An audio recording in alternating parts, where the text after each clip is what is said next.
evening, yeah. Oh, excuse me a second.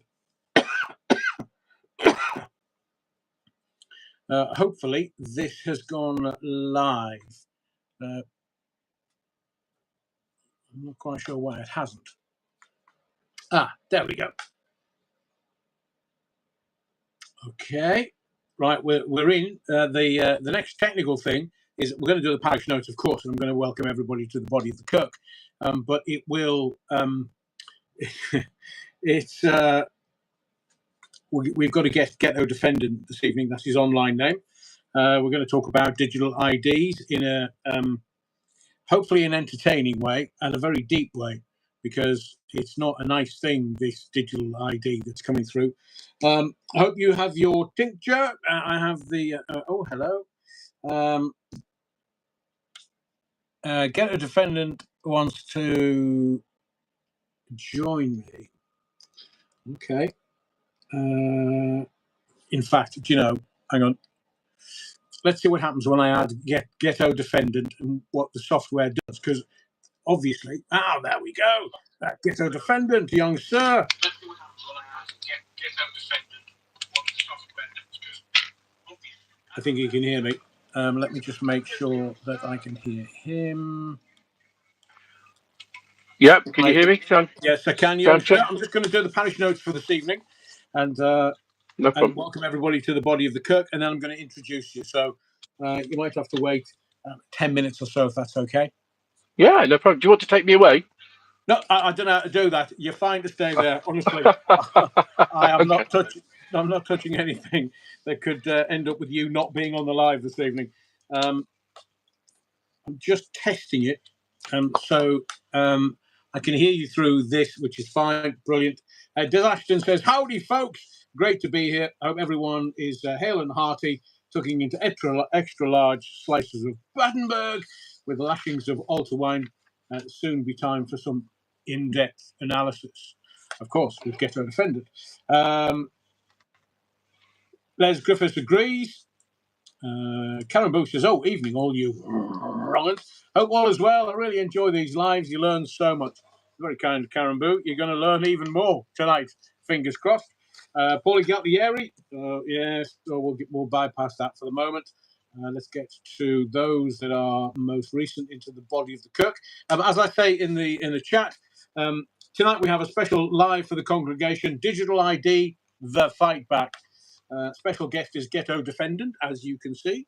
Kaz says, "Evening all. Les Griffiths, we have a special guest in the Kirk tonight, so best behaviour, please. No wolf whistling or ribald remarks towards Sister Mary, and no farting in the pews." Technical term that we use in radio, obviously. Neil Cunningham, let's hope the special guest likes Battenberg. No choice, Neil. No choice. Yes, of course. Right, let's get to the... Captain Pugwash said something rather bizarre, but it would be interesting to know if your source is impeccable, Captain Pugwash. We'd like to know more. But Phil Sumner says, "Evening, Rev. Looking forward to the big time. Big welcome to your special guest." We'll do that in a second. And William Commons, "Evening all, evening Adrian. Welcome to the body of the Kirk, William." I must say many apologies to Mike's Alligators. It's a story maybe for tomorrow night. I was trying to make sure that he could comment in the comments this evening, and technically I'm not sure how to do that. So Mike's Alligators, if you're on catch up and or live, my sincerest apologies. I did give you my word, but technically I'm not sure how to do that. So I think we'll just a couple of things, as in the parish notes, before we get into what we're going to talk about this evening, the digital ID. One of the members of the congregation, Paul Mabley, it was his birthday 2 days ago. So if you're in the chat this evening, Paul, say happy birthday to Paul. Birthday greetings, Paul, and kind of balanced it out with some bad news, some awful news, actually. You know the voice of Mr. Ben? It's actually an actor called Ray Brooks, and he's passed away today, late this afternoon. He's also done Coronation Street and EastEnders, and he's got an extensive archive as long as your arm. So Ray Brooks, you'll know his voice. You might not know him, but you would to see him and to hear him. So next live is tomorrow night. If we don't get around to certain things tonight, we'll do more tomorrow night.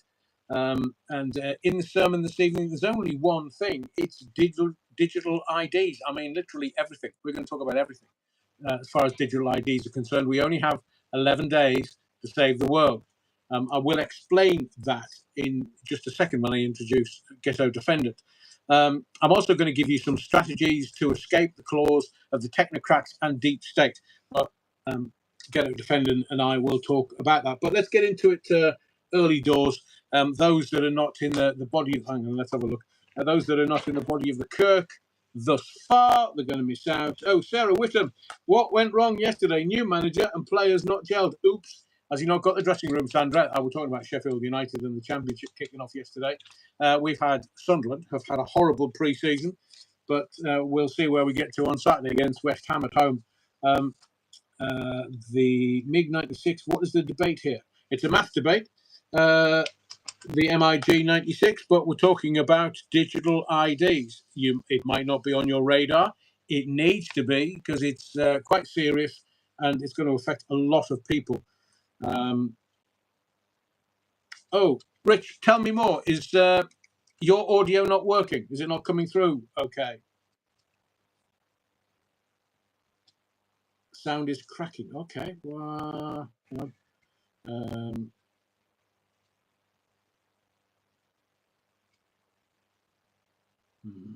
Crackling. Now, me Bluetooth isn't on the phone, so I'm sorry about that. Interesting.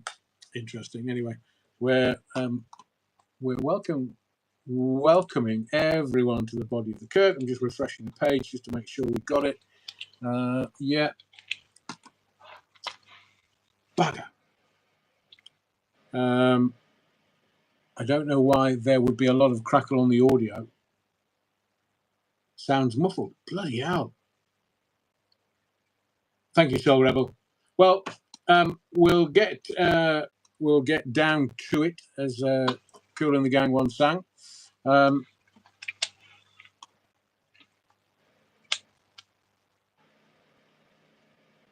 Right, okay. I'm just going to get into it. Either people wanted to come to this or they didn't. So I'm sure lots of people will, because we changed the times, Ghetto Defendant, as you know, to 7:30. A lot of people will join us probably closer to 8 o'clock. But it's not far away from 7:30, so I think we'll get into it. We've got a lot to talk about tonight. And I'm not going to talk about anything else. So if you have any questions for myself or Ghetto Defendant this evening, then just stick them in the chat, because I will monitor that. But I'm sure you're not aware that an inquiry into the United Kingdom's digital ID by the Home Affairs Committee was launched on June the 12th, 2025. This inquiry, it's an inquiry, not an inquiry, and this inquiry examines the potential benefits and risks of government-issued digital ID, including efficiency and accessibility of public services like, obviously, the NHS, benefits, and tax systems. Potential for reducing crime by making identity theft more difficult, and potential for supporting immigration enforcement. That's what they're saying. No digital ID, you're not being allowed into the country for the brown faces. Privacy and data security, concerns related to government data collection and use, and the costs and practical challenges associated with implementing a digital ID scheme effectively. Now, as I've said to you before, when we've been talking about some of the more important things the last couple of weeks, the inquiry that I've just mentioned from June is currently accepting evidence until August 21st. So we have 11 days before this inquiry closes. So if you haven't emailed your MP, one of the moronic persons, or you haven't done anything about it and stood up to be counted, this may be an inquiry, but you can't trust the snake oil sellers. It's only 11 days away. So to the body of the Kirk, please welcome a member of the congregation, Ghetto Defendant. Ghetto Defendant has specialist knowledge surrounding digital ID. Having worked in software for over 30 years, and in the last decade, his area of focus has been cybersecurity, and in particular, biometrics. Ghetto defendant, welcome to the theatre of the mind. Good evening, everybody. Good evening, parishioners. Lovely. So I think we'll start at the very obvious beginning. As far as you're concerned, what is digital ID? So that's an interesting question because I think in and of itself, the word digital ID doesn't really explain what's happening. What's really happening is that the government and other authorities are wanting to be able to verify you. So this is really about digital verification. Because we already have digital ID. Your passport, if it's reasonably new, will have a biometric capability, and that has your has data about your biometrics included in it. But obviously, when you want to present that document to somebody to have it, for example, verified, you need some technology to do that. Right? Like if you go to a foreign border, they put your passport on the reader, and then that's how your data's recovered. So for me, it's about verification, and fundamentally, people will position it as, particularly the authorities and corporations will position it as fraud prevention. So I need to know not just who you are, but that it's you doing this interaction. Yeah. So you'll see that. Sorry, go on. No, I was just going to say, how would they know that? I mean, we have a driving license that has a picture with, I think, no, it's the passport. The passport has a picture and biometrics on there. So how would they genuinely know that you, ghetto defendant, is you? Sure. Okay. So yeah, a great question. So very typically, if you're a government or a significant authority, you would be able to check that information. What this is about building an ecosystem, and this is where it starts to touch our lives. So if you want to do banking, if you want to claim a benefit, if you want to claim a pension, if you want to visit a doctor, if you want to, and this is interesting, and I'll tell you a story about this later. If you want to sell an asset, your car, your motorbike, or your house, okay, I want to know that it's definitely you doing the transaction. So I don't want you to sign on the V5 form and post it away. I need you to provide your fingers or your face or both to say that it's definitely you. Is that the only reason they want us to have digital ID? Well, that's what's positioned with us. And I'm very conscious that with the Online Safety Act, we shouldn't mislead or we shouldn't. So I'll say that this is my opinion. What this does for me is it opens a gateway, right? It opens a gateway for authorities and for big business, corporations to be able to do much more. So at the moment, it's just my face and my fingers, but it could be, and this is just my opinion, it could be my DNA, could be my genes. There could be lots of things that are associated with me and my identity once you know that it's definitely me. You've verified me. We've had Tony Blair say in the past that it's a unique digital identifier. I think that's more appropriate than digital ID. But Yes. you're saying that, like the iPhone, they've got our fingerprints, they've got our face for facial recognition. Is it, in your opinion, just going to be implemented very simply as another form of passport or driver's license, or giving us a solution to a problem we never knew that we had? Yeah, so governments don't typically take a big bag approach to this stuff because it's too much for us as citizens to absorb. So I think people are suggesting that we are related, Adrian. That's interesting, isn't it? Well, you'd only have to Interesting. check our biometrics to find out that we're not. So anyway, Yeah. yeah. So what they'll do is they'll start with things like you'll see a digital driving license. Okay, so if you're 16 and you want to buy some alcohol, you won't be able to do that because you won't be verified. Or when they verify you with your fingerprints on a reader or your face and the camera in the shop, it will tell them your real age, right? Which means you won't be able to buy paracetamol, you won't be able to buy a lottery ticket, you won't be able to go to a nightclub, you won't be able to buy a beer, you won't be able to do all of these things where age is a restriction. So that's how it's positioned. It's about identifying the real you so that I can stop fraud or stop behaviors that are not desirable, like being 16 and buying a couple of pints of London Pride. Other, Are we aware of anywhere around the world that have already got this digital ID or unique digital identifier? yeah. So again, a great question. The one thing that I think we should all be aware of is that the UK and the West generally is far behind. Right. So other countries in the United Arab Emirates, where I've worked in Africa, in Asia, they already have these systems in place. If you go and want to live in Dubai and you want a SIM card to go in your phone, you will have to provide your face and your fingerprints before that SIM card will be registered for you. Explain biometrics to me, Ghetto Defendant, because some people, including myself, wouldn't understand that completely. Yeah, so the key to all this stuff is biometrics, and it's because basically they're unique. Even DNA isn't unique. You might see in some of these court cases where you see reports and they say that there's a 1 in 20 billion or 20 million chance that this person's DNA was the DNA that was found at a crime scene. When it comes to fingerprints, particularly, they're unique. Even if you have an identical twin, um, I'm just seeing more comments here that we could be related. Yeah, if you were my twin, our fingerprints would be different. So it enables me to say that absolutely, without repudiation, that this was you. Whether Okay. you're buying a house, selling your car, getting a mortgage, paying your tax bill, having an operation or a medical procedure, or using a SIM card. Are you aware of any countries that are fast tracking this? Because it seems to be, even though we have an inquiry ongoing until or evidence is being presented to the inquiry up until August 21st, it seems to be building up a pace.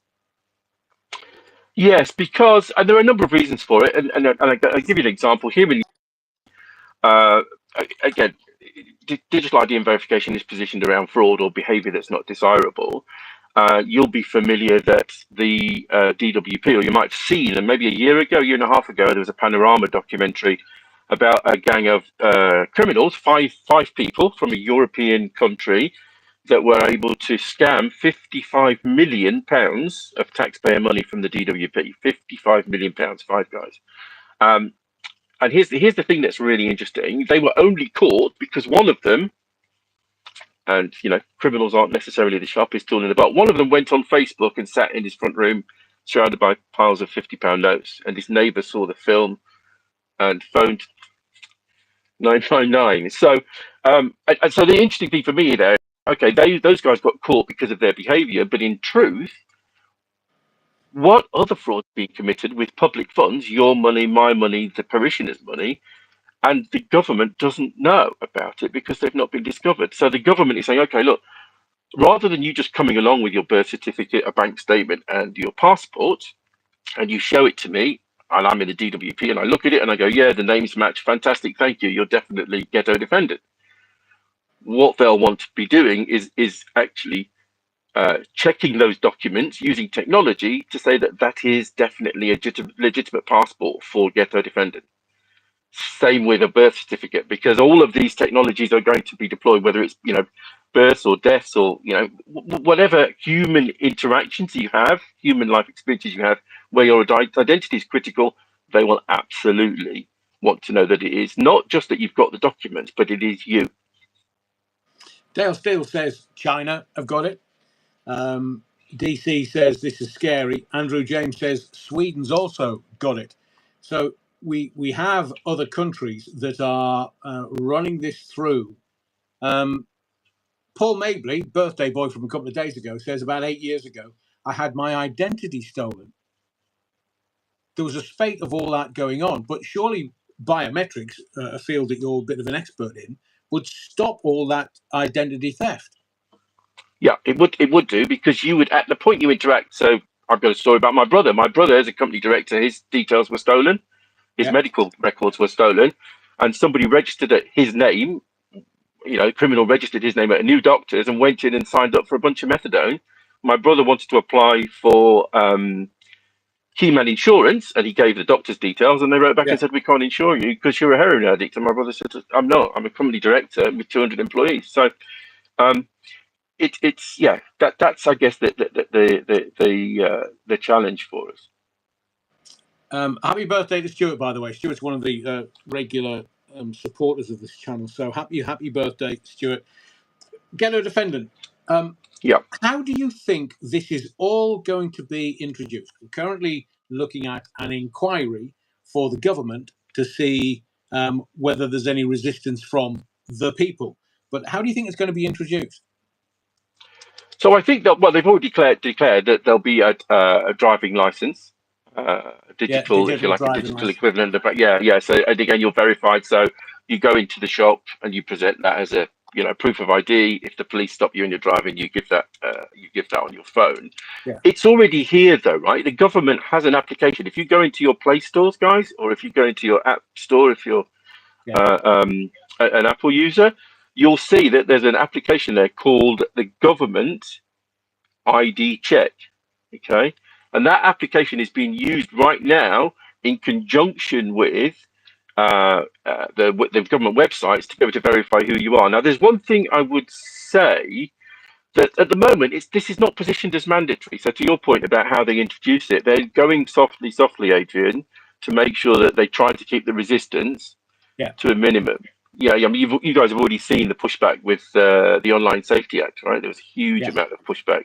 Petition with 1 million people signed it so they're going to do it digitally. So it'll be driving license. I think they might start also with HMRC, Yeah. and in particular, they also will start, I think, with DWP. So, for example, I don't know if you guys saw there was some press rumors over this weekend about Rachel Reeves introducing or asking that people provide their national insurance numbers to the bank, so Oof. that the bank knows your accounts. Oh, I mean, there are rumours that the government wants to have bank ledgers, not bank accounts, so that they can get access to these ledgers and just see what you've got, what you haven't got, whether you are who you are, but however much money you've got. And the most important thing is that they can lift whatever's in your account. If they think you've been overpaid, say by DWP, they'll just take it out of your account. Right. Yeah. So if you've got a Ferrari and you didn't pay any tax last year, you might get a phone call Oh, about where that money came from, right? Because you got a Ferrari. Anyway, that kind of scenario. yeah, So going back to the point we started with, which is trust, right? We yeah, are going to be asked to give our information to an authority, government in this yeah, case. Do we trust them to be able to keep it safe? yeah. And do we trust that over the life of our relationship with them, um, are they going to make sure that it doesn't get into the hands of people that it shouldn't do? And again, there's examples like the Afghan military assistance Yes, people yes, whose data was breached by the MOD, and it's quite a yeah. number of people, right? So, what happens in that scenario? How much control do we really have as citizens? Would be a question, and I think that's up for debate right now because it could change in the future. It was sold to us a couple of weeks ago. A lot of MPs in the House of Commons were saying, "Oh, it'll stop the boats. No one can get into the country unless they have a digital ID." And I think certainly this audience, some of the people in this country were throwing their hands up, saying, "Oh, hang on a second. Uh, does that mean everyone? And is it mandatory?" And they kind of um, they flim flammed, and then they stopped talking about it, and then they went on their summer break. But if we have a government that, and there are governments around the world, I'm not going to identify them in this particular conversation, the Chinese Communist Party, but if you have governments around the world that they literally are saying to their people, you will do this, it's mandatory, we don't care, we're going to look after you.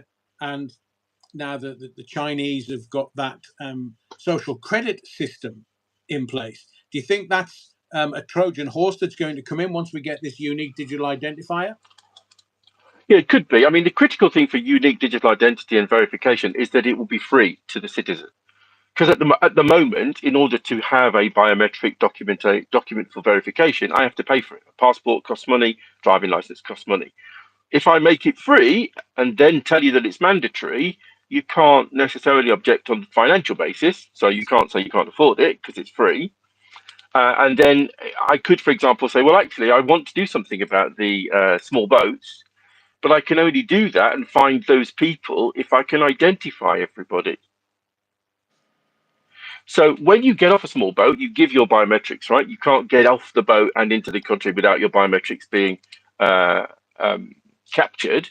Mhm. But the challenge is for the authorities, well, everybody else doesn't have biometric information necessarily. So how do you spot the people that are and are not? The only way you can do that is if everybody has a biometric profile, and then I can find the people because, for example, if you want to open a bank account, or you want to, to talk to the NHS, or you want to do whatever it is, you're going to interact with a government department, and that will enable me to identify who you are. Because I won't ask you for paperwork. I'll say, "Can you put your fingers on the reader, please, and put your face in the camera?" We know that politicians and governments are corrupt, utter wrong-uns.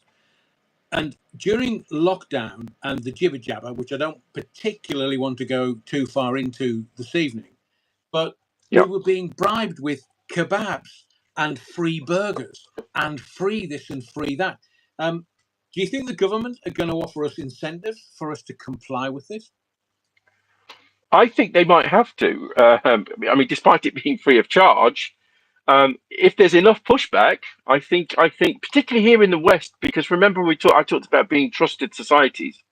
We haven't had a problem of trust. And again, I'm not picking out particular countries, but I worked, for example, in Nigeria, where nobody trusts anybody. So they have huge amounts of verification, right? So you can't do anything. You can't, you can't have a phone contact. You can't do anything without your biometrics being checked. Whereas here we're, like I said, people will say, "I want to rent you a property. Give me your details. Here's the documents. Here's a bank statement. No problem. There's the keys." So I think it's going to be interesting about how they position it, and if they have to dangle a carrot, what would it be? Because there's a broad body of people in the country, like there is here tonight in the body of the Kirk. What would be, perhaps it's a question for the guys, in the chat. What would it take for you to be encouraged? Some say bribed, but encouraged to provide your details. Aidan Wellsmith makes a very valid point. Use NI numbers. Ah, yes, more NI numbers than people. We've seen that before. And Terry Woodford says they don't need to provide incentives. They will simply say, want a passport, have a digital ID. Want a driving license, have a digital ID. Right, and I think that's absolutely right. Rather than dangling a carrot to you to positively motivate you to do this, if you don't, it means you're excluded. So you Ooh, yeah. can't have a bank account, you can't have a phone, you can't have a doctor's appointment. Once you start adding these, you can't sell your car, you can't sell your motorbike. There are lots and lots of things that would make it all. Well, I'm not saying you couldn't survive. I'm going to use the term off grid. Right. Yeah, but if you were to not do these things, then yeah, it would be a challenge. I mean, at the moment, if you use the government ID app I talked about, they will still offer you a credit check way to verify who you are. So rather than saying, "Give me your passport or your biometrics," they'll say, "Okay, give me a loan that you've taken out, or when did you start your last phone contract?" And they'll get that reference from the third party. But again, they have no guarantee without you actually providing your biometrics that it's definitely you, because those contracts could be fraudulent. Yeah, I know. You see, I'm a cynical old tart. I don't trust anything that any government or any politician says. But I've got the NHS app on my phone. And recently I had to go for some checks because, I'm an older boy, getting older. They just want to make sure the bits are not falling off. And literally, some of the blood checks that were done, some of the other bits and pieces, they were on my phone within hours. Yeah. Yeah, because it's all electronic now. And of course, that's convenient for you because you get that information. But where is that data held? Who's getting access to it? Because in all these, if you think about it, the government is the foundation of the house, right? They provide the core, or they're the repository for the core information. But they will build an infrastructure, an ecosystem on top of that, where you'll have trusted providers. For example, the NHS will be a trusted provider, Yeah, and then they'll start to include people like other healthcare providers. So, for example, if you go to the NHS today, sometimes you're referred to private medicine. Yeah, I've had this myself, right? Went to an NHS doctor, say, "Great, we've got a bit of a blockage in the NHS at the moment. It's a trapped nerve in my elbow, yeah. but we've done a deal with the Bupa Hospital down the road. They can see you in a couple of weeks' time." Okay, so are they going to get my data? Are they going to get my biometric? What are you going to give them, and how safe is it? Are the questions that I have. And that, those questions are not necessarily addressed yet in a in a way that would make me feel kind of comfortable. There are still questions to be asked. So we have this compliance, trust or lack of, and the bribery, it's my word, but bribery that I think is going to come from government. I want to run a question to you, if you don't mind, Ghetto Defendant. I'll keep this anonymous. It's from one of the body of the Kirk. And it's an email that came in, and it says, "Evening, Adrian. I'm looking forward to tonight's show, and I wondered if you or your guest could clarify something that is puzzling me. Trump is dismantling the Federal Reserve, and it's almost certain that any new currency will be digital. My questions are, that being the case, is this all part of the World Economic Forum's plan, or is it going to be beneficial for Americans? Also, it stands to reason the Federal Reserve banks will either be removed, as in America, or keep control and introduce a rival digital ID if Trump is not part of their cabal. How would that work?" So there's a number of questions in that statement. The first one, Yeah, is it beneficial for America? I think digital currency has a place, and you'll know if you hold crypto or electronic assets that recently they've ramped up the identity criteria. So, for example, I can't trade my Bitcoin now without providing my passport information. I used to be able to do that. So I could send money to people anywhere in the world and nobody would know apart from the people that receive it. Now, in order for me to do a transaction with a particular institution, I've had to provide biometric data so that they can wow. record that this is definitely me. Yeah. So that's one thing that, in terms of the benefits are, of course, with digital currency, that it's a bit safer. And Yeah, when I say safer, I mean it's difficult to steal somebody's digital currency, whereas somebody could steal money out of your pocket, no problem, or steal your credit card, or tap a payment machine against your jeans and do a contactless fraud when you're on the tube. Um, but if you think about how the currency would work, it's a fundamental shift, right? I mean, so we all know that with fiat currencies today, the governments can manipulate things like, for example, the interest rate yeah, or printing money, right? Money supply. They can do things like that to change the value of a currency and influence what goes on. So when they go to crypto, one of the fundamentals, and I don't want to get into the huge technical detail here about ledgers and the ability to make sure that nobody can alter amounts and so on. yeah, But that fundamentals of that is, and that's why Bitcoin is the price it is today, is that nobody apart from the market can influence the value of that asset. So a little bit like gold, right? The yes. government can't. Yeah, it's the price of a bar of gold is the price of a bar of gold. Now, the price of a pound, or a pound's relationship to a dollar, or a dollar's relationship to a yen, is that the government will change those levers to create a particular type of result. When I was a young lad many years ago, my first mortgage. You'll remember there was something called, I think, Black Friday. Was it called Black? No, that's It's is that isn't back that? in the 80s.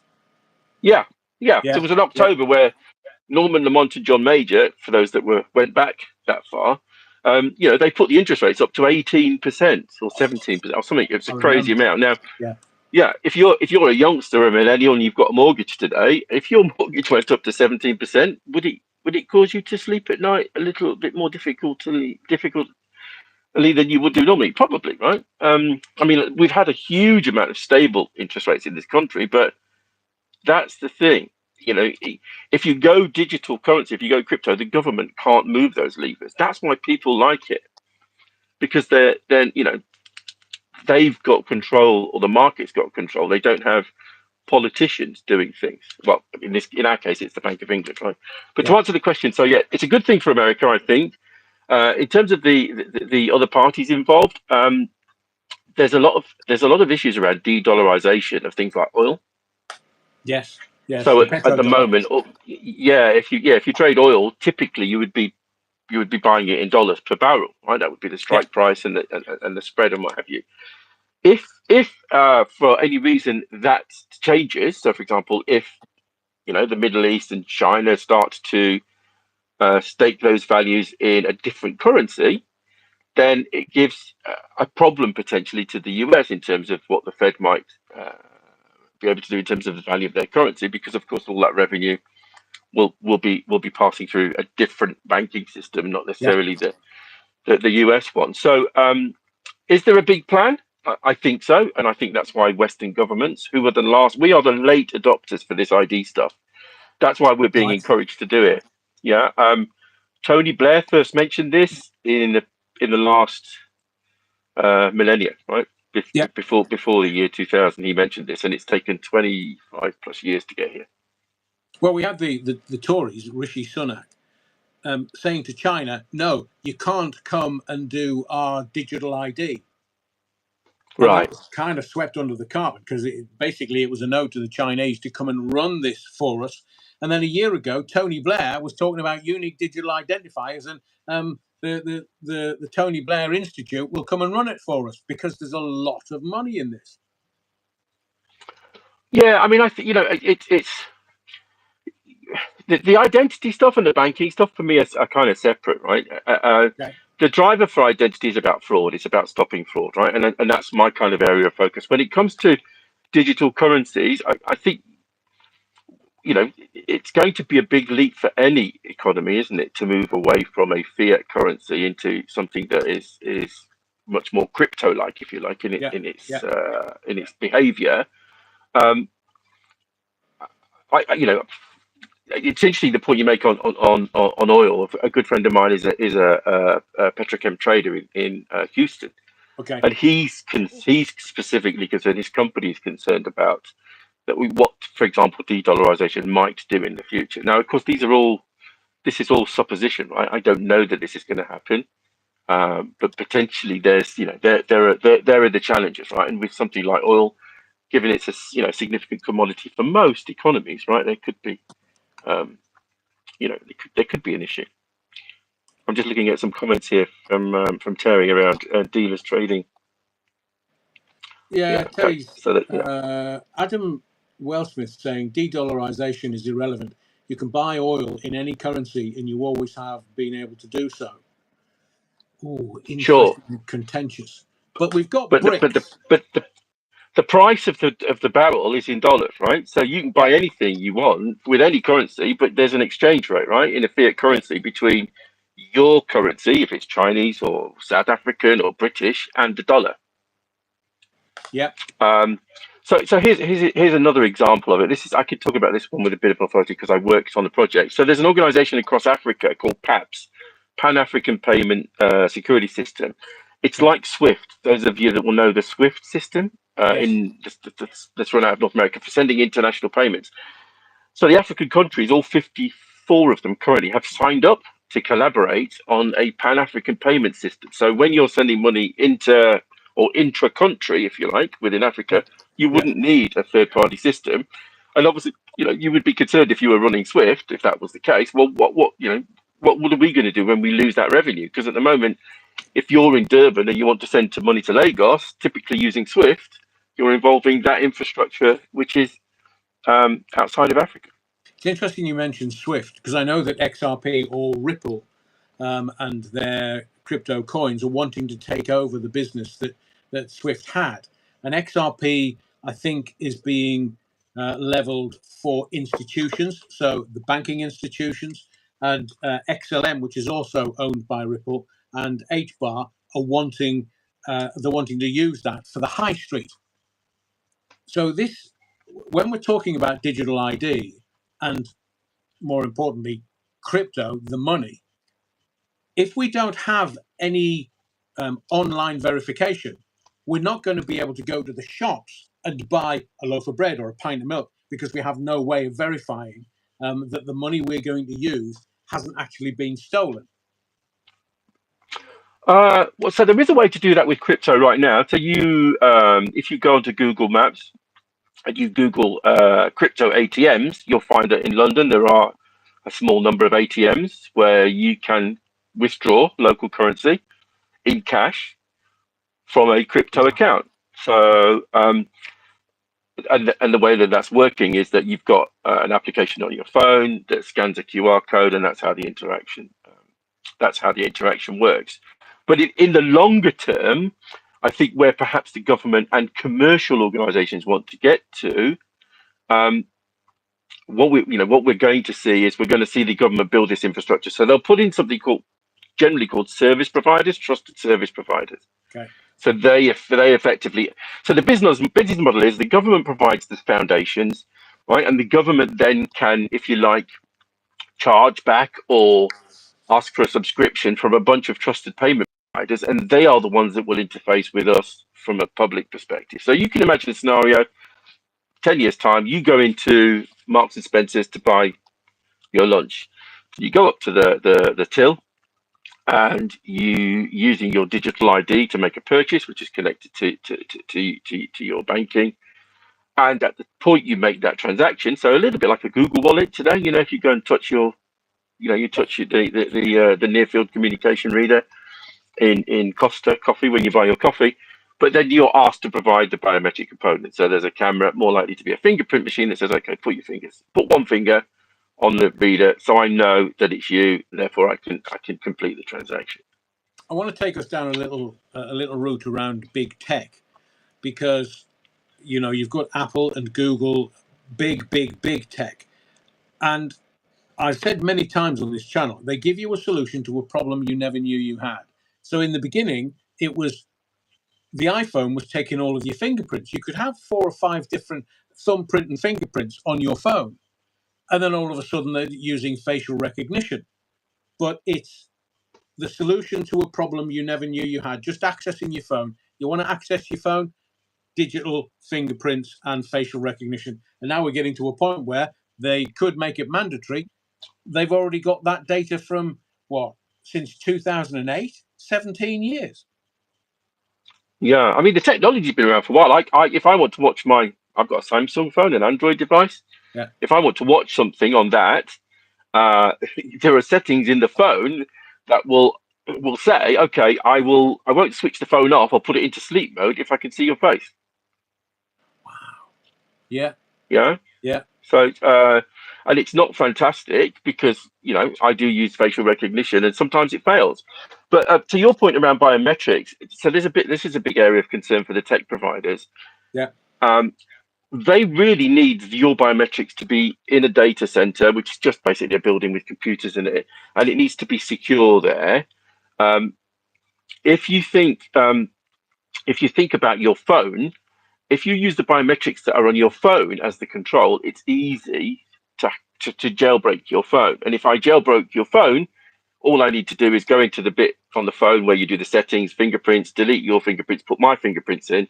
Anybody that's providing you a service that relies on that as the gateway will Yeah. now accept my fingerprints instead. So it's not it's not easy, and they're going to have to think about this. They're going to have to think about it because if you imagine they start to build this infrastructure and it will cost billions of dollars to do Yeah. it, if there are failures or issues, then people's confidence will fall. And therefore, that's why cash is so great, because whatever happens, you take your cash somewhere and they will take it. Wasn't there something recently where Apple and the British government got into a bit of a spat, because the British government said to Apple, right, you can give us all your data, you can give us all the everything that you know, and Apple's turned around and told them the Foxtrot Oscar, because Yeah, they're an American company. But Terry Wookfit makes a really very clever point. Digital fingerprints are still usable on mobiles. However, Apple and Samsung have both refused to transfer ID details to governments. Is that going to be yeah. the with biometrics? Is that going to be the big fight between big tech and the technocrats? So yeah, so it's a great question, and it's I think it's a debate that will go on. So, for example, if I'm providing you with a response to somebody's biometrics, very typically I wouldn't provide you with the actual data. I would just give you a pass or fail. And Right. and again, I don't want to make this hugely technical, but you can turn and tune the biometrics, right? So when you look at somebody's face or their fingerprints, you can check a small number of points, or you can check loads of points. Obviously, the more points you check, the better it is in terms of security, but the more likely you are to have failures. So sorry, I'm seeing just some of the comments there made me chuckle. Yeah, so they'll have to work out what works, because not everybody has the latest laptop with the best camera. So if I'm using an old phone with an old camera, maybe my face well, my face doesn't look good at the best of times, but you know what I'm saying? If the camera's not great, then how's it going to be able to check me and say, yeah, that's definitely Ghetto? I saw the comment about, well, you can chop somebody's finger off. I think it was a James Bond movie. Chop the finger off and use the fingerprint to get into a bank or a door or whatever. But are Uh, there? I don't think you do that in Costa Coffee, right? When the machine says, right, just touch your finger on there, they might well call the police anyway. Yeah, it'll put people off their milky latte. To be fair, but Yeah. um, a straight question about biometrics, and this is your field of expertise. What safeguards exist to prevent mission creep? Yeah, well, this is the challenge. It's trust, right? We are going to give information that is going to be hugely valuable to criminals, and we're going to give it to a trusted third party. And Yeah, um, I'll give you an example. Those of you that are familiar with a technology called Encron, you may not know of it. It was a very sophisticated encryption method for communication, and it was used extensively by criminals, particularly yeah. here in Europe, to be able to communicate. Now, um, I'm not going to disclose how this happened, but the authorities, law enforcement, were able to get hold of the encryption uh, capabilities, and they were able to unencrypt all of these criminals' devices. And they found people were ordering murders, they were ordering drug deals, they were ordering all sorts of stuff that the unencrypted messages were readable, and they managed to. I don't think they've arrested. I mean, maybe somebody in the chat knows more about um, the Encron situation, right? But they've arrested hundreds of people and confiscated lots of lots of illicit substances. So we just have to we have to be able to trust, don't we? That's the key, and it's not just now, as you say. It's what about if we have a government that's not necessarily citizen friendly in 15, 20 years from now? Essentially, the trust from the man and woman on the street. Does it go towards government because your government loves you, um, or does it go towards big tech? Captain Pugwash in the chat says, "How would digital IDs work with somebody with?" No. Captain Pugwash asked earlier whether Yeah. um, how will homelessness work in this new utopia, because they won't have digital ID, they won't have um, anything to be able to spend. How would it work for the poorest and the homeless? Um, so that yeah, another great question, right? So if you were in the benefit system, for example, you would need a way to participate, and therefore you'd need a biometric ID. And again, it's free, right? So there's nothing stopping you getting this, but you might not have an address. Um, the way I would see it working potentially is that in the same way that the small boats people are being given a way to pay for things, there'll be what we would call in our industry the underbanked. So those people that can't get a bank account, can't get access to these services. So the government would have to be if you like, the last layer. Yeah, So the government gives you a card linked to a crypto account or a digital currency, and that's how you spend money. But of course, once they do that, they know that you're not spending it on heroin on the street corner.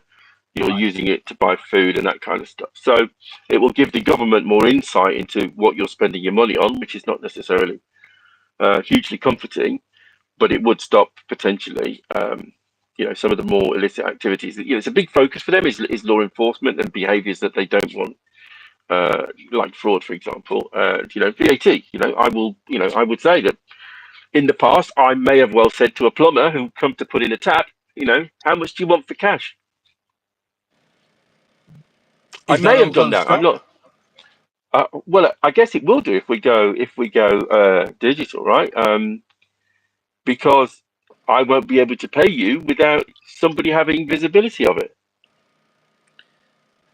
If government have all this influence and it's down to the blockchain, Mm.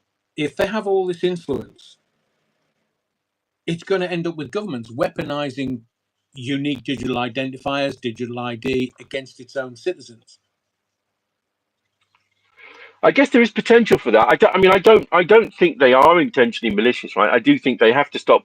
The government is not really best pleased when Panorama do a documentary to say, look, these five guys have just stolen £55 million worth of taxpayers' money from the DWP, and by the way, your mom, who's a pensioner, is not going to get her cold weather payment of £300 this year.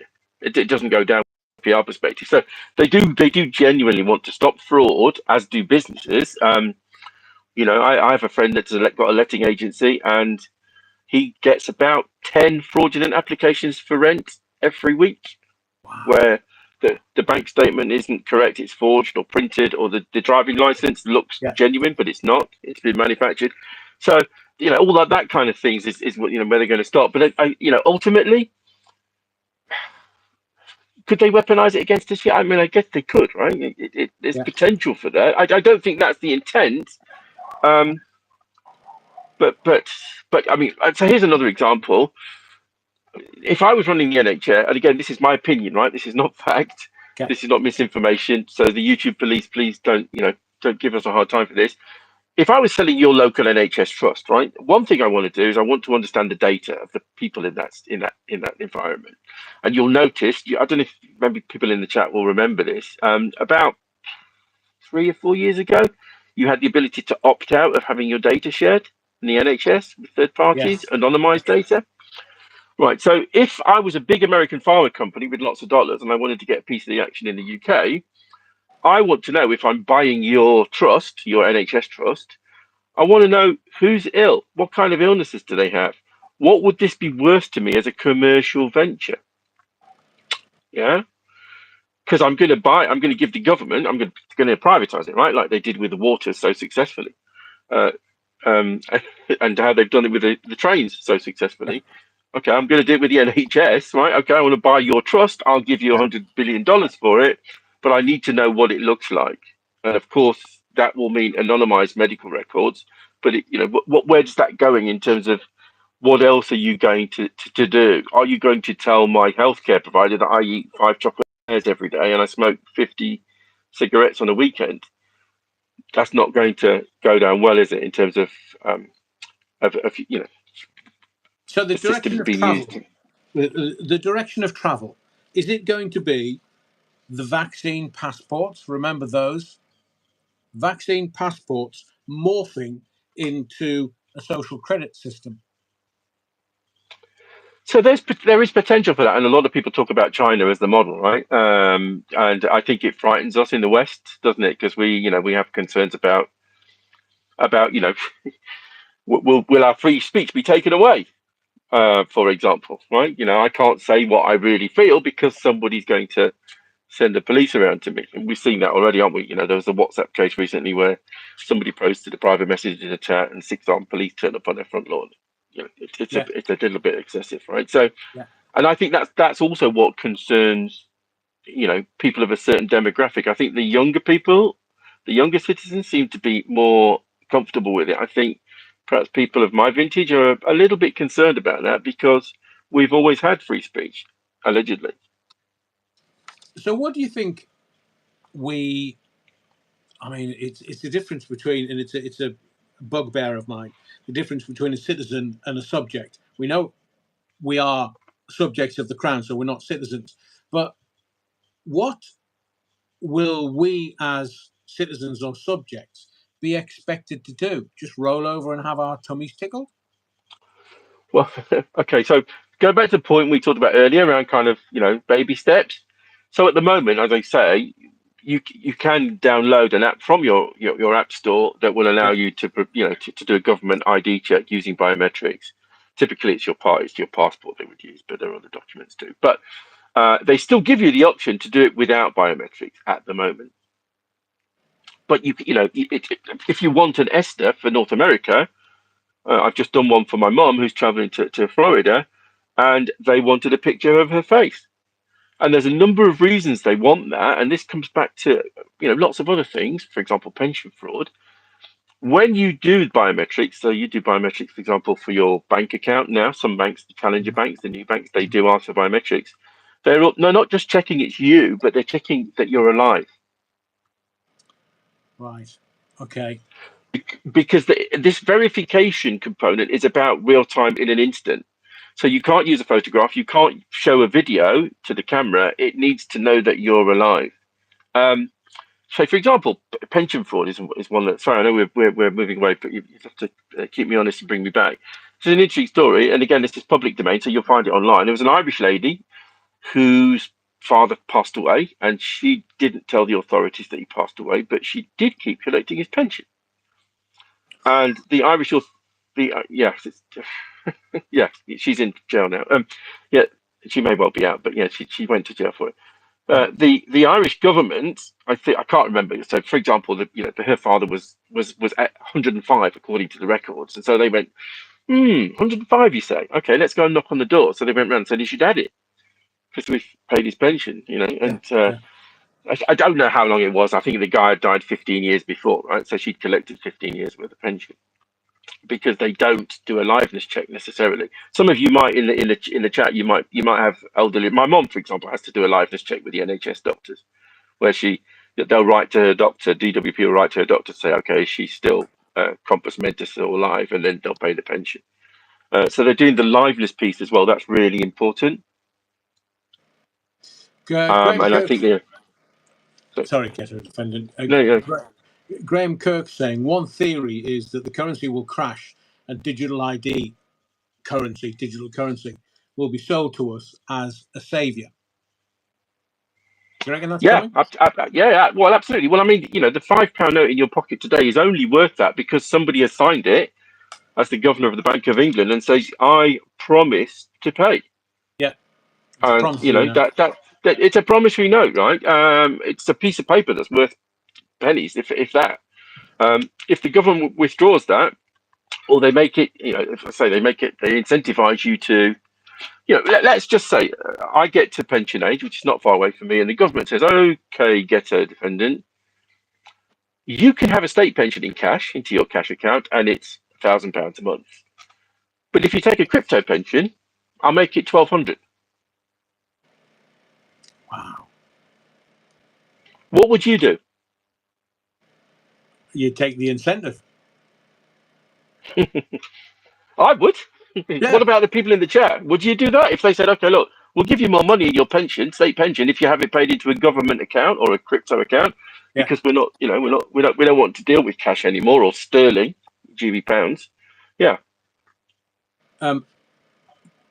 Bad Wolf Project has said when Elon Musk obviously was at Doge, they found a pension still being. This is to corroborate your earlier story. Was still being paid at 155 years old. Well, that's just yeah. Um, Well, yes. I mean, so what will happen, and this is done manually, I think, for a lot of organisations. I'm aware of a couple Yeah. of countries where the pension providers, the private pension companies, have a team that goes around and knocks on your door and says, "I'm checking that you're still alive, because if you're not, we're going to stop paying the pension." But they could do it on an app, right? Once you're registered and you've got a digital identity, then once a year they can send you a message in the app and say, "Hey, I'm using an example, Aviva, other insurance companies are available. This is Aviva. We're just doing a liveness check for you, Mr. Defendant. Would you please open the app and just read out the statement that's on the application?" And just like you'll see with Starling Bank or with Monzo or any of these new banks, it will say, "My name's Mr. Ghetto Defendant, and I'd like you to log me in," when there's a reference number or something. Just so they can see your face moving, they know that it's you. So you'll see that with pensions particularly, um, because there is a lot of pension fraud around. There is a lot of it, and like the DWP fraud I mentioned earlier on, when the guys were defrauding Universal Credit, they don't necessarily know about it unless somebody informs. They won't be able to come and investigate you for a PIP fraud, a PIP fraud, unless you're getting up and going to work every day on your bicycle, and your neighbours know about it and they tell the authorities, and then you'll be investigated. So, these are the things that they'll want to focus on. You're in the trust industry per se. Do you think it's because it's governments and big tech and big pharma, if it's the NHS? Let's go down the rabbit hole of who this would benefit if we accepted the unique digital identifier. So talk. Yeah, so it's a. So go on. No, just you being in biometrics, which ostensibly is the trust industry. We're looking at the World Economic Forum and their role and their influence in everything that we're experiencing at the moment. Because there's Tony Blair. Tony Blair wanted unique digital identifier. Tony Blair is on the board of WEF. In your experience, how do you think the WEF's Great Reset agenda aligns with a global digital ID initiative? So I personally, I see perfect alignment, right? Because we're resetting everything. Like, when you talk about, I mean, fiat currencies have been introduced for hundreds of years, right? We've Yeah, had fiat currencies for hundreds of years. yeah, Any move away from that to digital crypto, call it what you want. There are differences in the tech, but what I'm saying is we're moving away from paper money. yeah, Um, that transition in and of itself is going to be huge. I had somebody ask me recently, would it be as traumatic as when all of the European countries ditched their domestic currencies and moved to the euro? And I could share with you, and I won't tell you which, but there are banks and banking systems that are in Europe that still keep, and I'm thinking about French banks yeah, particularly, yeah, but there yeah, are others. They still keep balances in a, if you like, a theoretical domestic currency because you know you might want to, for example, leave Europe. If you do leave Europe, what do you do about your currency? yeah. And I think it's the same for the Germans. The Germans and the French wanted to keep their original fiat currency just in case. So, as you say, Yeah, theoretically, they've got yeah. it. So yes, I think so that's an interesting again, it's an interesting dynamic, isn't it? What trauma would we be prepared to accept as citizens, or what incentive would we get to enable us to make the change? I mean, things like crypto now are commonplace, I think, right? There are lots of particularly younger generations who are buying into crypto, putting some money into that asset class. Rather than my generation, it was predominantly property. The first thing you would Yeah, do is save for a house, save a deposit, you'd buy a house. Youngsters nowadays are perhaps going, well, I'll put some money on crypto, because there is a lot of room for speculation. I don't know the exact numbers, but somebody would tell me in the chat. I'm sure if you put £5,000 into Bitcoin in 2021, today yeah, it would be over £5 million in value for 5 grand 4 years ago. yeah, Now, yeah. But that's even if you live in Knightsbridge, you're not going to make that much on the no, property. no. So, in your view, who do you think the main players are? Is it the Okay, banks? so Is it big tech? I think it's further up the chain, Adrian. I think, yeah, I think. Well, given that we know certain entities want to acquire central banks, Yeah, would it be in their interests if they could generate a digital ID ecosystem where people were verified, so we know who they are, and then we give them a digital currency, and then that potentially gives me a route into that central bank. And once I own the central bank, I'm the one that's making decisions about the country's finances and what we borrow and what kind of bonds we get involved in and all those other kinds of things. I mean, it's all the usual suspects if you think about it. It's the global financial institutions, IMF, World Banking, um, Tony Blair on the board of World Economic Forum. It's the And if you look at the Rothschilds, they're only 5 or 6 central banks away from owning all the central banks on planet Earth. And then you've got Right, Ursula right. von der Leyen coming out about a year ago at WEF saying, yeah, we're going to have a European central bank digital currency. Mark Carney comes out of the Bank of England saying the Bank of England will have a central bank digital currency. Are Yeah. we? in your honest opinion, ghetto defendant, are we just being railroaded into this, and it's a fait accompli that we can't do anything about? So I think there is a little bit of that, Adrian, because our only route out of this as citizens is to lobby our MPs so that they vote against this kind of legislation. Um, and we need awareness. We need widespread awareness for that to happen. Um, the Data Usage Act I talked about that got royal assent. It's on the statute now. It was only 6 weeks ago, and you won't have seen much about it in the press at all. And that's the framework that's going to allow all these other things to happen, right? And as you mentioned, there's the inquiry that will publish its findings, I guess, pretty soon. But unless we're lobbying our MPs, I don't know what else we can do. It's a fait accompli potentially, because we're the late. We are late to the party. Everybody in Asia and the UAE and Africa have done this already. So we are the latecomers. We're the guy that turns up at the pub for last orders, right? Everybody else has been in the pub since 7 o'clock. So, you know, uh, what can we do? Well, there's lots of things we could do. Civil disobedience, and I'm not promoting that for the YouTube police, but what other means do we have to protest against this? We don't. Because if the Bank of England governor takes that signature off that piece of paper, what do I do with it? Well, If we sorry, go on. If we were told you've got 6 months, right? Yeah. To put all of your cash into the bank, because in January next year we're going to withdraw the signature. It won't be worth anything. You need to put it into an account and get it transferred to a digital currency. Yeah. So there's two things I want to ask you about. Firstly, is just to corroborate what you're saying.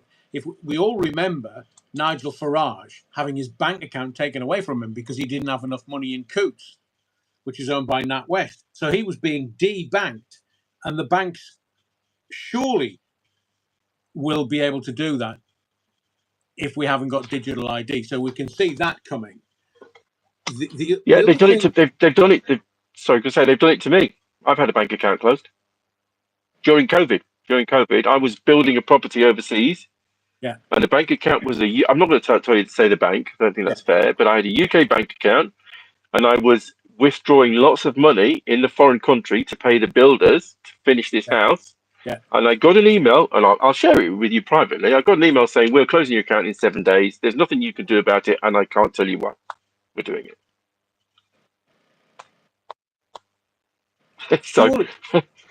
Surely the as we keep talking about trust tonight, surely, both the MPs are representatives in the mother of all parliaments. Surely they should put safety measures in place for this not to happen to anyone unless the banks legitimately have a reason. So going back to the ecosystem, there are regulators that will do this. So as part of this transformation around digital ID, there is a new regulator. Somebody in the chat will probably correct me on this, but I think it's called OFDIT or off. Is it OFDIT or off? It's the Office of Digital Identity, right? And you just everybody knows that Ofwat wasn't fit for purpose, and they've just scrapped it, right? Yeah. So what about these digital guys for identity? Are they going to be fit for purpose? Because we're concerned about it. But those regulators will be able to enforce this. So here's an example from Nigeria. So the government wants to make sure that people can't get a SIM without a photograph and fingerprints because of fraud, because of terrorism, because of whatever reasons they tell us. They deploy a system where people have to take a photograph of their face and their fingerprints, allegedly, right, to be able to get their SIM registered. The telephone company, the mobile company, doesn't check that, right? So when you look in the database of all these subscribers who've got these SIM cards, there is pictures of goats, cars, houses, wives, girlfriends, family, right? The regulator finds out about it, and this is interesting, right? So the regulator, this is in Nigeria, and this is public domain. The regulator said to that phone company, and I won't tell you the phone company, but you'll find it online. If you don't make sure that you've got true biometrics for every single SIM card that's live on your system, In 2 weeks, within the next 2 weeks, we are going to give you a fine. So as a phone company like Vodafone or O2 or Three or any of them, we're going to fine you 5.5 billion US dollars. So the phone company doesn't have that's not just going to be a fine. They'll put them out of business, right? $5.5 billion. Guess what? They had to do it, and in 2 weeks' time, all of the SIMs that were registered with biometrics were kept alive on the system, and anybody that didn't have a proper biometric submitted, the phone was switched off, cut off. I think most people's worry is around security and or surveillance. So law enforcement, if you look at Lucy Connolly, a tweet 31 months inside, the Southport riots, or however you want to term these riots around the country, if the police are using facial recognition and you go out, as I've suggested in Sunderland people did, just to view what was going on, they literally could have everything pulled by the police, who may make a mistake or the system may make a mistake. But if you're out on the street and facially you've been recognized, you could have everything pulled for no reason. Yeah, I mean, law enforcement is already using things like phones to track people anyway. Yeah. And of course, you leave a digital footprint as a citizen um, everywhere you go. You know, every time you do a transaction at an ATM or you make a phone call on your phone, you're leaving a digital footprint, aren't you? About, where you've been, what you've been doing. Unless you pay cash for everything and you don't have a mobile phone and you live in a tent by the side of the motorway or on Park Lane, as I see people are doing now, it's you are leaving a digital footprint. So they do have the ability to, I'm going to use the word track loosely, but you know what I mean. They can surveil you, and of course with the facial recognition technology, um, they're working on things like expression based tech. So I can tell whether you are happy, whether you're sad, what kind of emotions you are having, right? So you're looking at, I don't know, you're looking at Sheffield United. Sorry, Sandra, if you're still in the chat. You're looking at Sheffield United at the bottom of the table after yesterday's results. And you've got a sad face, right? Because nobody wants to see the Blades losing. I say that because I'm from South Yorkshire, Sandra. Um, but how long is it going to be before I track your sentiment, what you're feeling, with your interactions? You know, I mean, there's potential. This is what you said about mission creep, isn't it? Yeah. You start with, what is it they say? The road to hell is paved with good intention. Yeah. But that's what I continually say. They'll give you a solution to a problem you never knew that you had. Right. What do you perceive, knowing what you know and being in the industry that you're in, what do you perceive as the hidden dangers of a digital ID? It's trust. Who owns that identity, and how well are how they're performing the duty of custodians. So again, another example here in the UK, you will have been familiar with a bunch of hackers that stole corporate IDs at Marks and Spencer's, Co-op, Harrods, and it wasn't Marks and Spencer's staff whose information was hacked; it was third parties, because they use logistics. They use all those kinds of things to run their business. It's taken them 10 weeks to put the business back together because they had to switch everything off. Now, if that happens with the government, um, and they have to switch everything off, does that mean you'll get your pension? Does that mean you'll get your DWP benefits? Does it mean you can get a hospital appointment or go see the doctors? We are trusting them, and there's an implicit trust. The trust is implied in that we're giving you this information as custodians, and we expect you, you know, um, to be able to look after it. I've recently And we seen, sorry, Gerard, defendant. We've got no, we've yeah, got go. we've got China as the kind of Uber example for the whole world of their social credit system, but now we have an example from China where they're putting headsets on their kids in the classroom, and if the child's eyes or attention falls below um, a level that the Chinese Communist Party won't allow, they can be kicked out of school. Yeah, So they have to yeah. go I mean in that. and concentrate. Yeah, that's surveillance gone crazy, right? I think if you're of my age group, you were used to I was going to say laissez-faire, but a more Yeah. relaxed approach because people trusted each other.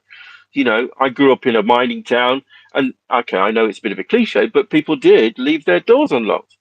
Hmm. People were in and out of each other's houses in terrace streets, right, all the time. And I'm talking 70s here, like Hmm. early Yeah. mid 70s. If you go into a street today, everybody's behind locked doors and and they don't know who their neighbor is. So the community is broken down. We don't go to the pub anymore to socialize necessarily because all the pubs are closing. So we don't talk about these things as communities anymore. We're kept isolated, aren't we? Do you think that anonymity will become impossible? That's a great question. I think it would depend on how you define anonymity. So let me give you another example. Because there's a commercial model here, let's say you were using, and others are available, you were using Tinder. That's a dating app, right? Would you be happy for Tinder to provide a summary of your criminal record to potential dates? Because it's important, right? Yeah, yeah, yeah, Yeah, I'm not. This is not. I'm not having a go at somebody who's got a criminal record. I'm just saying, if you go for a job at Tesco, they will by default do a CRB check. Somebody yeah. correct me. It's CRB, yeah, Criminal Records Bureau check, right? Has this person committed any offences? Are they spent, and so on? You know, you will do that for a visa for America if you have certain sorts of crimes. Prince Harry was in trouble potentially because he'd admitted in his book to participating in what you call recreational gear. I think, Adrian. Yeah, Um, yeah, and if that's the case, then you can't have a visa to be in the States, right? But he's there. So in that example I gave with Tinder, I suppose if you didn't have a criminal record, you wouldn't have a problem, and it would mean that the people you were dating perhaps could be more confident about dating you.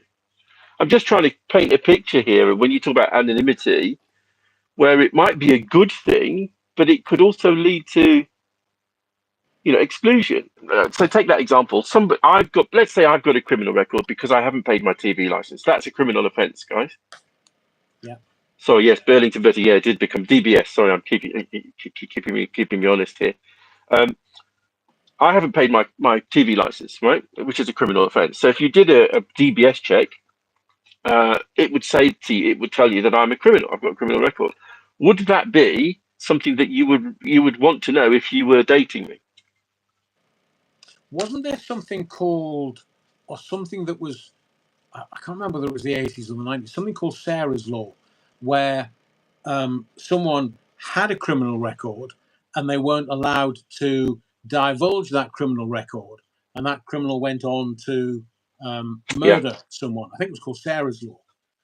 yeah, yeah. So Um, I think they have something in America that's similar, don't they? People in the local area will be yeah, told if somebody has committed certain types of yeah, offence. I'm not going to mention the type of offence because yeah. I know it gets flagged. Um, yeah, The banks that I use, it's a convenience now where it's facial mm, recognition. So my phone looks at me, goes, "Yeah, that's you," and just allows me straight into my bank. yeah, Which again, it was for convenience. I thought this is brilliant. I just because how many people can remember all of their passwords to absolutely right, everything they've ever used? right. And Yeah, and facial recognition. I fall out with my mum all the time because she's 84 next Yeah, birthday, yeah. poor love, and she writes her passwords down in a notebook. Um, that's not what the bank wants her to do, but she No, hasn't got no. room in her brain for that kind of thing. So we find ourselves in this position of compromise, and it's not just governments. I think, guys, and it's worth pointing this out. You're going to see this in corporations too. There's a technology called identity and access management, which is sold broadly across the planet in all countries, where you will be asked not just for your username and password to access corporate resources. You work in a bank, you work in a tech company, you work somewhere where you work in a hospital, right? You work in a hospital. I'm not going to allow you as a doctor just to use a username and password. I want your biometrics because the information you're accessing is sensitive. Right. So I'm going to ask you to provide your biometrics for your role at work as well, potentially. Wow. So all of these Because, organisations yeah, where you have to have clearance, you can go into work one day and your clearance is not there anymore because they've just decided that they don't want you. yeah, just like a bank said to me, I was going to mention the name then. The bank said to me, "We're closing your account. You've got 7 days to move your money. Tell us where you want it to go. If you don't move it yourself, Yeah. we can't tell you, or we're not prepared to tell you, or the regulator won't tell us why we're closing your account." Let's have a look at technological and economic control. Are you aware of CBDC, central bank digital currencies? Well, I mean, we've talked about them earlier. But Yeah, yeah. how does digital ID enable programmable central bank digital currencies? So, okay, so one of the things about digital currency, well, we can go on to the two topics of crypto and digital because they are not the same thing Yeah, necessarily. yeah, It's back to verification again, right? So I yeah. want to know that it's you. I want to know that it's you when you're doing a transaction. So I want to have that comfort feeling because if somebody is fraudulent with your account, normally the bank will pay you back, right? So there's a big cost to the bank. If you get money stolen, they'll pay you back. So they want to try and reduce that. So to your point, you look at your phone and it just lets you straight into the app. That's convenient. You don't have to remember a password. All of those things. Um, it's sorry. Just repeat the last bit of that. I had got a distraction there. Someone's trying to do No, something else. no. I can't Yeah, I'm remember. just looking at the technical and economical control of everything. So, how does digital ID enable programmable central bank digital currencies? So for me, the digital ID, the verification piece, will be tied to your banking environment. So again, it's to protect you as a consumer, to protect the bank from fraudulent activities, whether the currency is fiat or digital.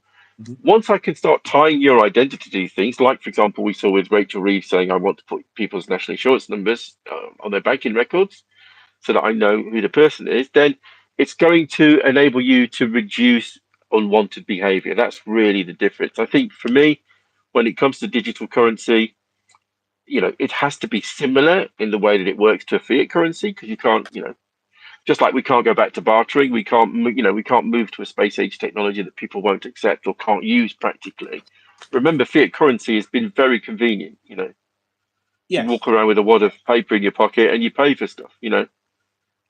You're not subject to technology. For example, if technology crashes, does that mean you can't spend any money? Does it mean you could be stranded and so on? So uh, they will insist on verification for sure, just like they would do for fiat currencies. But it will enable them to. The operating model might be slightly different for a bank that's issuing that kind of currency because its cost base will be different. Are you Its aware of any cost base, governments? yeah, Sorry, defendant. Are you yeah, yeah. aware of any governments around the world imposing um, spending restrictions or penalties via digital ID linked money? Because we Yeah. got that coming So I in. make Sorry, sorry. you go first. Yeah, yeah. So I mentioned earlier on the Pan African payments system. So one of the things that they are doing, you might be familiar about legislation. Many of the people in the chat will know this. If you go to your bank today on the high street and you ask for £10,000, you are very likely to get asked, "What do you want it for?" Again, it'd be interesting to see, what people say in the chat. Um, you know, um, Similarly, if you put money in, if you go into the bank with a big wad of £10 notes, because you might have a barber shop or the other type of shop, Yeah, that takes cash payments, yeah. and you might want to put that money in the bank. You have to have a business for it, and they will say, "Okay, is this takings? Right? Where have you got all this money from?" Because it might not be legitimate money. You might have made Mhm, it doing mhm, nefarious things. mhm, mhm. So you're at that point where you're going to be challenged when you want to transact with some, in a way that's outside of your normal banking rules. So, you want to go and do something, they'll say, well, that's not normal. We'll have a look at it. We want to check out what you're doing. Like I was saying earlier, if you've got a Ferrari and you've got lots of money in the bank, but we didn't get a tax return last year, that's going to start flagging alarms, right? Have you paid tax on this money? Have we got VAT on all of the sales that you've made? Those kinds of things. We've talked about verification, digital ID, unique digital identifier verification. Who will own that? Will it be the government or will it be big tech? So I think that's a fascinating question, because there are already rules in place around data protection, GDPR. You might be familiar with this. If you've Yeah. submitted something online, like a CV to a job company or an agency, they can only keep the data for so long. You can ask for your data for a freedom of information request and all that kind of stuff. Depending on which way the industry goes, I think ultimately it will be that the government will be a custodian, and that framework that was just passed in June will be the rules. But ideally, there'll be a technology based on something like blockchain that will give you control. And by that, today, when you give data on a website, the first thing is, we won't sell your data. You know, right? If you go on Google Maps and you put in your local burger shop, it will tell you, right, it's busy at the moment. How does Google know that that burger shop is busy? Because it's using the anonymous data of phones, right, that are running its Android system. Yeah. Have a look. Have a look. I mean, if you look at a Google Maps, it will tell you on the road where the traffic jams are. How does Google know that?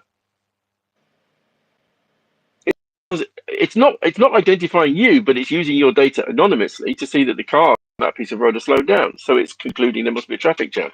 Similarly, when you look for the burger shop, it will tell you, oh, it's busy today at this time, or it's not so busy tomorrow. So unless they've got somebody in every single Burger King with a Yeah. checkboard, Yeah. and I don't think this is what they do, the phones are reporting back. I mean, I'm not going to suggest this is true, but it could be that our phones are listening to us. I had an experience only last week. I went into my local corner shop and I bought some Sharps extra strong mints. I'm naming other mints are available. I love them. It's a northern thing, I think. The next day I was on Twitter and all I could see was advertisements for Sharp mints. So either the guy that owns the shop is calling Twitter and saying, "Can you send Ghetto some adverts?" or my phone was listening to me when I asked for those products. Yeah. And I mean, again, most of the people in the chat will have an Alexa. Yes. You know, Always listening. So well, it doesn't. It's no problem that she's listening. It's who she's telling that's the problem. Right? That's the yes, challenge. but that's I why don't I I asked. don't mind Alexa. Yeah, I don't know. Sorry, sorry, go Kevin. on. That's why I asked for the verification. If it's our trust, if the government verifies everything, then that's fine, I think. But if Alexa or other electronic products are listening to what we're doing, what we're saying, where we are, and triangulating all of that and then selling that data on, I think that's the dystopian future that everyone wants to avoid. Yeah, and big data. So I worked on projects around 2010 with social media providers, and a lot of them were trying to buy different types of technology so they could do what's called triangulate. Yeah. And this has been a marketing thing for years. I know you've got PR experience in marketing, so I can tell you that Sky, right, just by what you do on your Skybox or Skyboxes in your house, they have a pretty good idea of how many people live there, Yeah. what ages they are, what kind of hobbies they are, and they use algorithms to forecast when you might want to buy a car or move house or do something else. You'll be familiar with a supermarket that has something called a club card. Yes. And if you're incentivized to buy certain things, buy huge discounts. Now, that data that they collect, and they collect it ferociously, could be used to work out my risk of a heart attack in the next 12 months. Wow. Because, like I said, I'm eating 5 eclairs a day, you know, and I'm smoking 50 fags at the weekend. Yeah. You know, if I was drinking green tea and eating, bean shoots, probably less risk of that. This is where we're going, right? I think Yeah. potentially. I'm not saying it is. I'm just saying there's a potential for it. But Data is king. it is now, certainly 2025. So to round off our chat this evening, because I think we've covered quite a lot extensively, the trust, I think people would put in the legal and political resistance, because we've both mentioned fait accompli. We've both mentioned it just seems to be railroading in a direction of travel that the great amorphous mass doesn't particularly want to go in. But how on earth can we demand opt-out clauses? Is that available to us? Well, it is today in the UK. I mentioned the other geographies, the other territories like Yeah, the Asia, Africa. It's not. It's mandated. right. Because like I said, that phone example, the regulator of mobile phone companies says you will do this, otherwise I'll fine you. They've got no choice if they want to keep their business going. But at the moment here in the UK, it is not mandatory, and the people involved in the infrastructure, and there are many companies that are providing digital identity services. They are communicating or Promulgate. promulgating. Yeah, Sorry, thank you. It's getting late for me. I yeah. should be in bed with my Horlicks by now. So they're promulgating a message to say, yeah, it's not mandatory. So people will feel perhaps more kindly towards it because they're not being forced. There is a beacon of hope, because around, as you've already said, out east, this has been tech that's been used for quite a while. But there were some lawsuits against mandatory digital IDs. Some Indian activists challenged a company called, is it Aadhaar, Yeah, AADHAAR, yes, in yeah, court. yeah. So do you think that route is open to us?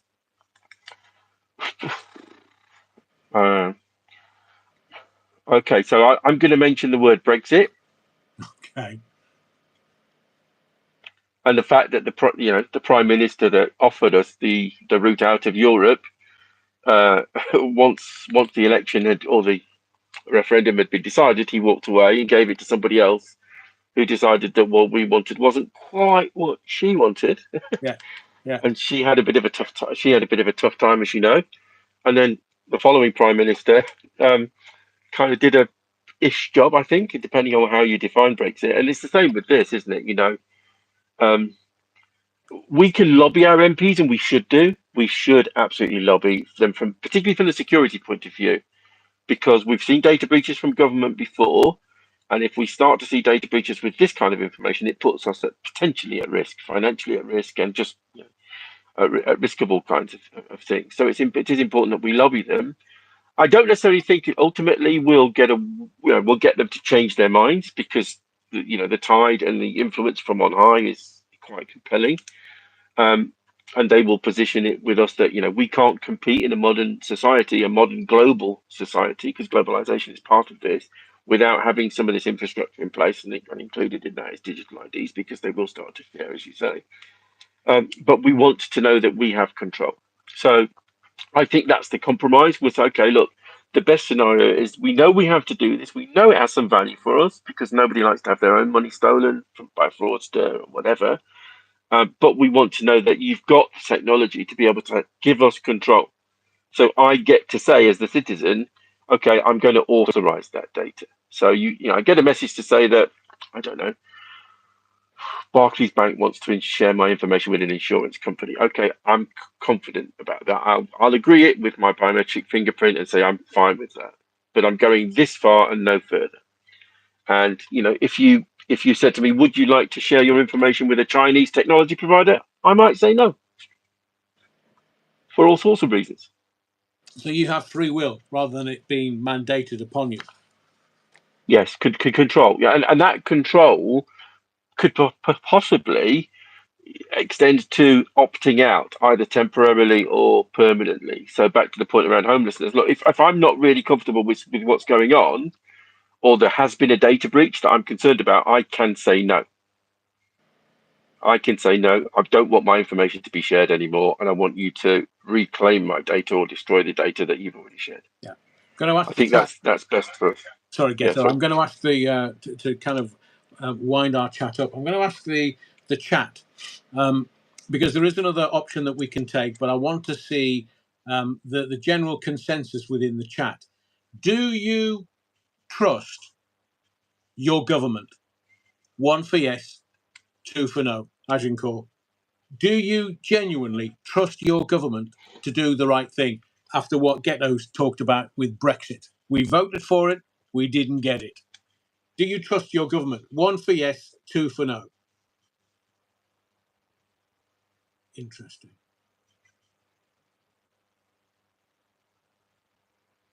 It's pretty much no's all across the board. A couple of ones. I've got to give credit to those that do in certain circumstances, but most people are just cynical old carts, and they're not for trusting their government. That thank you to everyone that voted for that. The reason why I asked for that vote, just on the fly, is because there is another option open to absolutely everyone that's on this live tonight, and that is write to your MP. And tomorrow night on the live, I'm going to read out a couple of emails that I've received that the emailer has received from their MPs, and the MPs are not for they're not for doing anything that benefits their electorate whatsoever. So, Ghetto Defendant, thank you very much for being on this live this evening. It's been very, very interesting. No, thank you, and yeah, if you have any questions and things like that, I'm sure we could find a way of addressing them. The one thing I would say is there is lots of content out there, and of course, the Reverend is directing us in the right direction. So make sure you come back regularly to the live to find out what's happening, because this is happening right now. It's not a future thing. It's on us. And as Adrian said, we don't have a lot of time. So I'd encourage you to to do what he's advised. Contact your MP, express your feelings, whatever they are, because this is hopefully democracy in action. You'll get the chance to at least have a say in your in your destination. And to everybody else that's on the live tonight and in the chat, Ghetto Defendant is one of our own and has regularly been on the live. So Ghetto, again, thank you very much for all your knowledge and all your wisdom that you've passed on to us this evening. Thank you very much. No problem. I have an 84-year-old mum, as I said, so I'm very conscious that somebody that's involved in it all, your average person might not have have all the information. So let's fill the gaps, because it's as you often say, this is a mission, right? Yeah, it's not a show, it's a mission. Thank you, Ghetto. To everyone in the chat, thank you for all of your notes and your comments. Remember, thank you for your likes, your subscriptions, but most of all, your indulgence and your support of the channel. My name's Adrian Allen. Tonight with Ghetto Defendant, we've just talked about something that is very, very important. So whatever you do, wherever you go, live back tomorrow night, Monday night, 7:30. Be well, stay safe. Take your Battenberg with you, and remember, as Ghetto Defendants just said, this is not a show, this is a mission. And we continue Monday night, 7:30. Thank you, Ghetto. Thank you for your time and your expertise. No worries, guys. Tonight. No problem. Don't forget to smash the likes on the way out of church tonight. Yeah, you're wrong. Cheers, Ghetto. Thank you very much. Thank you. Cheers. Bye-bye. Bye now. Bye-bye.